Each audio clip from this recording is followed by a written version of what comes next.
السلام علیکم خواتین حضرات، شروع کرتے ہیں آج کا حسب حال۔ میں ہوں آپ کا میزبان جنید سلیم، شو میں میرا ساتھ دیں گی ناجیہ بیگ اور ہم سب کو بہت عزیز السلام علیکم ناظرین۔ السلام علیکم ناظرین، جیسا آپ ایک دو دنوں سے دیکھ رہے ہیں کہ میڈیا کے اوپر ہلچل مچی ہوئی ہے، ہلا ہوئی ہے، لیدے ہو رہی ہے، ان آؤٹ ہو رہا ہے، اور دنیا ٹی وی کے حوالے سے ایک پروگرام بڑا ڈسکس ہو رہا ہے کہ اس کی جو آف کیمرہ فوٹیج ہے وہ سامنے آئی ہے، اور اس کے حوالے سے سارے ہی ڈسکس کر رہے ہیں۔ افسوس کا اظہار بھی کئیوں نے کیا ہے، کئیوں نے حیرت کا اظہار کیا ہے، کئیوں میں تجسس پایا جاتا ہے، اور کئیوں نے خوشی کا اظہار بھی کیا ہے، خوشی کا اظہار بھی کیا، اور یہ بھی لوگ سوچ رہے ہیں کہ اصل بات ہے کیا وہ کلیئر کی جائے۔ ہم نے اپنے پروگرام میں کل جان بوجھ کے اتنا کوئی اس کو اہمیت نہیں دی کہ خیر ہے کوئی بات نہیں، یہ ایسے ہوتا ہے، مگر آج جب سپریم کورٹ نے اس بات کا نوٹس لیا ہے کہ یہ فوٹیج کہاں سے آئی ہے اور یہ غیر قانونی ہے یا قانونی ہے، اور اس میں کیا کیا غیر اخلاقی چیزیں تھیں اور غیر قانونی چیزیں تھیں، تو پھر میرے ذہن میں آیا ہے کہ اپنے اینکر سے بات کی جائے کہ یار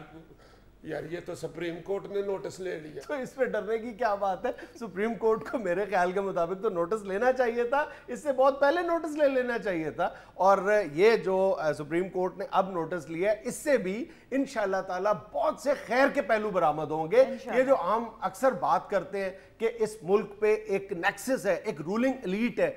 جن کے ڈانڈے آپس میں کہیں نہ کہیں سے ضرور ملتے ہیں، جو صرف اپنا جو ٹائم ہے وہ بڑھا رہے ہیں اور الٹیمیٹلی ان کا ٹائم ختم ہونے کو ہے۔ اس رولنگ ایلیٹ میں وہ جو نیکسس ہے اس ملک پہ قابض ہے، جو گزشتہ 60-65 سالوں سے، اس میں میڈیا بھی شامل ہے، بدقسمتی سے اینکرز بھی شامل ہے، وہ اینکرز بھی شامل ہیں جو باقاعدہ جنہوں نے چینلوں کے اندر ایک پیرلل چینل اور پیرلل سٹیٹ بنائی ہوئی ہے، وہ اینکرز بھی شامل ہیں، بڑے بڑے جو میڈیا ٹائکونز ہیں وہ بھی شامل ہیں، اس میں پولیٹیشنز بھی شامل ہیں، اس میں بڑے بڑے یعنی نقاب پوشوں کے نام آتے ہیں، اور جب اب یہ نیکسس جو ہے، یہ جو رولنگ ایلیٹ ہے، یہ کرپل کر رہی ہے، اور یہ لوگ اس حقیقت کو سمجھنے کے لیے یا تیار نہیں ہے یا اس حقیقت سے انکار کر رہے ہیں کہ اب ان کا وقت ختم ہو چکا ہے، لیکن یہ لوگ حقیقت کو ڈینائی کر رہے ہیں، لیکن اس بات کو اب ان کو جلد کے بدیر تسلیم کر لینا چاہیے۔ یہ ان کے اپنے مفاد میں ہے، ان کا یعنی آنریبل ایگزٹ ہو جائے گا اگر ہماری یہ رولنگ ایلیٹ مان جائے نا کہ اب ہمارا وقت ختم ہو چکا ہے اور عوام کے رول کرنے کا وقت آ گیا ہے۔ یعنی تمہارا مطلب ہے کہ اب عییوں کا وقت آ گیا، ہائے ہائے ہائے، اب راج کرے گی خلق خدا جو میں بھی ہوں، جو میں بھی ہوں۔ میں یہ کہہ رہا ہوں کہ ہم اکثر اپنے پروگرام میں بات کرتے ہیں نا کہ بلکہ کل کے شو میں بھی ہم نے خاص طور پر اس بات کا ذکر کیا تھا کہ یہ جو سازش جس کو ہم انفولڈ ہوتا دیکھ رہے ہیں، یہ صرف عدلیہ کے خلاف نہیں ہے، خدا کے لیے ہم سب جو سیگمنٹس آف دا سوسائٹی ہیں ان کو یہ حقیقت تسلیم کرنی چاہیے، بلکہ اپنی آنکھیں کھول کر اس حقیقت کو دیکھنا چاہیے کہ یہ سازش صرف عدلیہ کے خلاف نہیں ہے، یہ میڈیا کے خلاف بھی ہے، یہ ہر اس ادارے کے خلاف سازش ہے جو عوام کی نظروں میں کریڈیبل ہے، اور ظاہر ہے کہ عدلیہ کے بعد اگر کسی ادارے کی کریڈیبلٹی موجود ہے تو وہ میڈیا ہے، اور میڈیا کی دنیا میں دنیا نیوز کا یہ جو مقام تھا یہ بہت سے لوگوں کی نظروں میں ایک عرصے سے کھٹک رہا تھا، انہوں نے بہرحال اس کو اپنا ہدف بنایا ہوا تھا، اور یہ جو کچھ کل سے لے کر آج تک واقعات پیش آئے ہیں، اگر ان لوگوں کا اس سیگمنٹ کا یہ خیال ہے کہ دنیا نیوز یا اس کی مینجمنٹ یا اس کے اینکرز جو ہیں، تمام اینکرز جو ہیں ان کے لیے سافٹ ٹارگٹ ہے، تو یہ ان کی غلط فہمی ہے، ان کو اپنی رائے سے رجوع کرنا چاہیے۔ نہیں تو یہ جو کل فوٹیج چلی ہے آف کیمرہ والی ہمارے دنیا ٹی وی کے پروگرام کی، اس کے بارے میں تم کیا کہتے؟ دیکھو میری بات بہت موٹی سی بات یہ ہے کہ میں تو ان کا وکیل نہیں ہوں، ان دونوں اینکرز نے جو کچھ کیا ہے، جو کچھ کل کے پروگرام میں ہوا ہے، وہ اپنے طور پر اس کا جواب زیادہ احسن انداز میں دے سکتے ہیں، مجھے نہیں پتا ان کی بہت ساری باتوں سے، ان کے نظریات سے، ان دونوں کے بہت ساری باتوں سے مجھے اختلاف ہے، میں اس کا اظہار بھی کرتا رہتا ہوں، لیکن بہرحال شائستگی کی حدود میں رہ کر میں اپنا اظہار رائے کرتا ہوں، لیکن صرف معاملہ یہاں تک محدود نہیں ہے۔ نہیں اب تو پروگرام سے نکل کے جو مخالفین ہے دنیا ٹی وی کے، وہ تو چینل کی مینجمنٹ اور چینل کے خلاف یہ پوائنٹ، اس بات کو سمجھنے کی ضرورت ہے کہ جو بات صرف ایک پروگرام تک یا دو اینکرز تک محدود تھی، اس کو دانستہ طور پر پھیلا کر پورے چینل تک لے جانے کی ضرورت کیوں پیش آ گئی اور اس کے پیچھے کون سے لوگ شامل ہیں؟ یہ جو میں کہہ رہا ہوں نا کہ یہ سپریم کورٹ نے جو نوٹس لیا ہے، میں اس لیے اس پر بہت خوش ہوں، اور یہ بہت احسن اقدام ہے سپریم کورٹ آف پاکستان کا جو انہوں نے 2 رکنی کمیٹی بنائی ہے اس تمام معاملے کو انویسٹیگیٹ کرنے کے لیے۔ بلکہ میری یہ خواہش ہے کہ یہ جو سپریم کورٹ کی کمیٹی جو اپنا کام کرے گی اس کا دائرہ کار صرف ایک پروگرام تک محدود نہیں ہونا چاہیے، بلکہ اب جو وقت آ گیا ہے، جیسے ہم کل کہہ رہے تھے نا ڈیفائننگ مومنٹس ہیں، تو ان ڈیفائننگ مومنٹس میں میڈیا کی تمام باتیں جو ہیں وہ کھل کر ایک دفعہ سامنے آنی چاہیے۔ جن لوگوں کو دھچکے پہنچنے ہیں، صدمے پہنچنے ہیں، وہ ایک دفعہ پہنچ جائیں تاکہ ایک اجلے چہروں کے ساتھ میڈیا ہمارے ساتھ آ سکے۔ وہ لوگ جو کیمرے پر بات کرتے ہیں جتنے صاف انداز میں، جتنے یعنی کھل کر بات کرتے ہیں، اگر ان کے کیریکٹرز،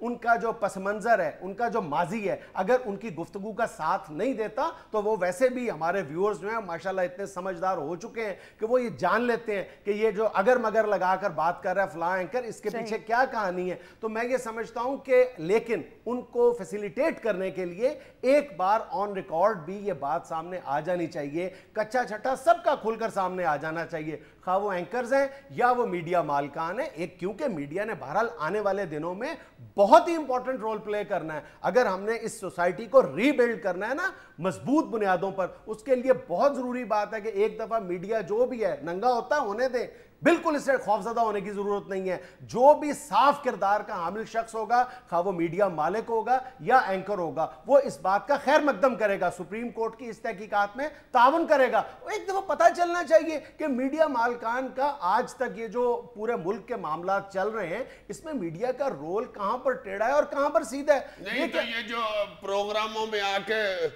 کچھ دانشور یا مہمان بیٹھتے ہیں ان کے متعلق بھی نوٹس لینا چاہیے۔ یار مہمانوں کی بات ایک طرف، میں تو کہتا ہوں کہ اس احتساب کا، اس خوش آئند احتساب کا آغاز جو ہے وہ اشاعتی اور نشریاتی اداروں کے مالکان سے ہونا چاہیے۔ میں یہاں پہ اس وقت میاں عامر محمود کا نہ تو وکیل بن کے بیٹھا ہوں نہ ہی ترجمان، میں تو صرف یہ کہتا ہوں کہ مالکان کو سب سے پہلے کٹہرے میں پیش ہو جانا چاہیے، بتائیں کہ انہوں نے اپنے اپنے اثاثے کہاں سے بنائے۔ اگر میاں عامر محمود صاحب نے اتنا بڑا چینل بنا لیا ہے جو اس وقت یعنی اسی بات کے ہم سزا بھگت رہے ہیں نا کہ اس نے 3-3.5 سال کے عرصے میں اس قدر مقبولیت کیسے حاصل کر لی ہے، تو تمام اشاعتی اور نشریاتی اداروں کے مالکان عوام کی عدالت میں بھی آئیں اور بتائیں کہ انہوں نے اپنے اثاثے کہاں سے جمع کیے ہیں اتنے زیادہ، انہوں نے کتنا ٹیکس ادا کیا ہے۔ بالکل you are 100% رائٹ۔ اور اس کے ساتھ ساتھ سو کارڈ اس بڑے چینل کے مالکان بھی ایک بار واپس 1 یا 2 دن کے لیے اپنے وطن واپس آ کر اس مٹی کی بھی خبر لیں۔